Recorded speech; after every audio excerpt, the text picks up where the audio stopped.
पक्षीराज गरुड़ जी प्रेम पूर्वक बोले, हे कृपालु, यदि मुझ पर आपका प्रेम है तो हे नाथ, मुझे अपना सेवक जानकर मेरे 7 प्रश्नों के उत्तर बखान कर कहिए।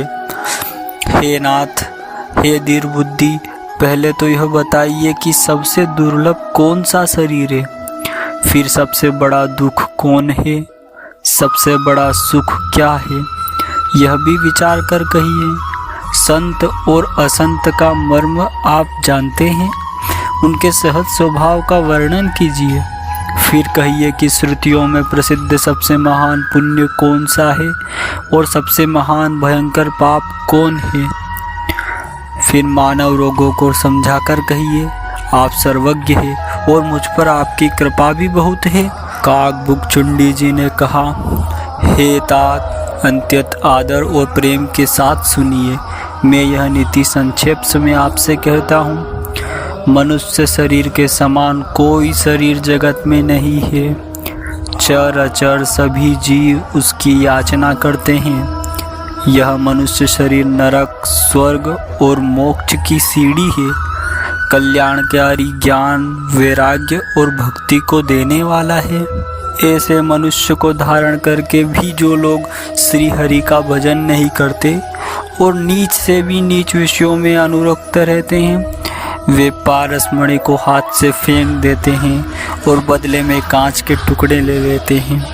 जगत में दरिद्रता के समान दुख नहीं है, संतोष के मिलन के समान जगत में सुख नहीं है।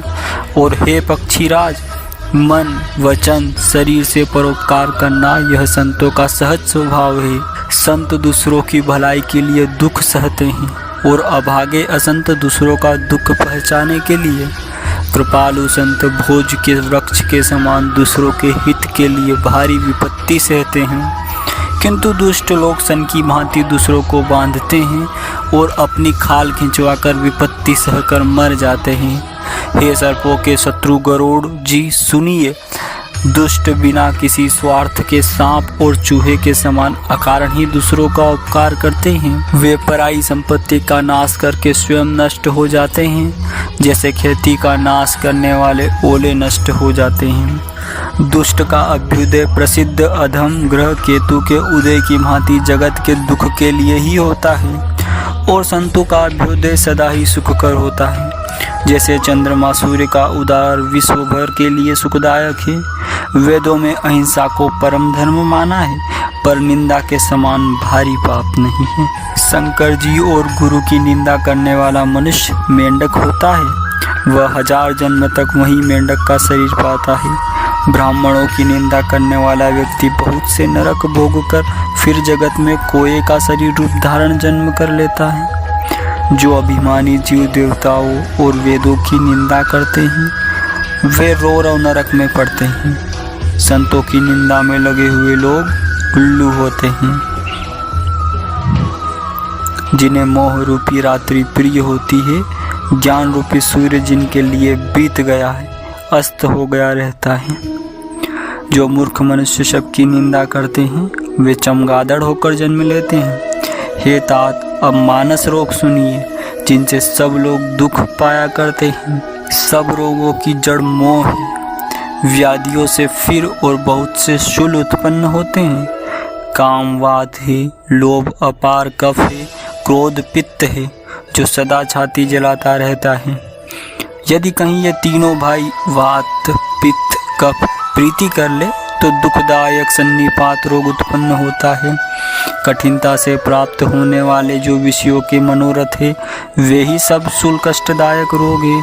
उनका नाम कौन जानता है, अर्थात वे अपार है। ममता दाद है, ईर्ष्या खुजली है, हर्ष विषाद गले के रोगों की अधिकता है। गलकंठ, कंठमाला या घेंघा आदि रोग है। पराये सुख को देखकर जो जलन होती है, वही क्षयी रोग ही है। दुष्टता और मन की कुटिलता ही कोढ़ है। अहंकार अत्यंत दुख देने वाला डमरू रोग गांठ का रोग है। दंभ, कपट, मद, मान, नहरुहा रोग है। तृष्णा बड़ा भारी उदर वृद्धि रोग है। 3 प्रकार पुत्र पुत्र, धन और मान की प्रबल इच्छाएं प्रबलती जारी है। मत्सर और अविवेक 2 प्रकार के ज्वर है। इस प्रकार अनेकों बुरे रोग हैं जिन्हें कहा तकू कहूँ। एक ही रोग के वश होकर मनुष्य मर जाते हैं। फिर ये तो बहुत से असाध्य रोग हैं जो जीवों को निरंतर कष्ट देते रहते हैं। ऐसी दशा में वह समाधि को कैसे प्राप्त करे?